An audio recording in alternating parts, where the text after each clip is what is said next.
బావకి తెలుసు అక్క, నువ్వు నాకు చాటుగా డబ్బులు ఇస్తావని. మీ బావ మంచివాడేరా, నాకు తెలుసని.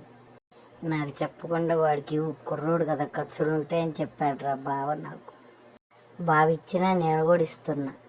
మిలిటరీలో పనిచేస్తున్నారు కదరా, కొంచెం చెప్పడంలో కఠినంగా ఉంటారు అంతే. మనసు విన్నరా బావది. అక్క అక్క బావ చనిపోయారంట అక్క.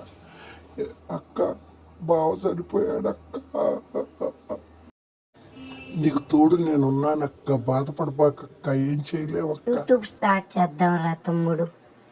ఆయన చెప్పిన గాథలు సమాజానికి చెప్తాను రా, సమాజాన్ని డెవలప్మెంట్ చేయడానికి ప్రయత్నిస్తాను రా తమ్ముడు. నా భర్త దేశం కోసం పోరాడాడు, ఇప్పుడు లేరు, కానీ ఆ సైనికుల కథలు చెప్పి సమాజంలో ప్రతి ప్రజలకి ధైర్యం చెబుతూ మన దేశం కోసం పోరాడే సైనికుడు నేను అందరికీ నేర్పిస్తాను. ప్రతి సైనికుడు భార్య సమాజం కోసం పనిచేస్తాం. జై భారత్, జై జై భారత్, భారతదేశం నా దేశం.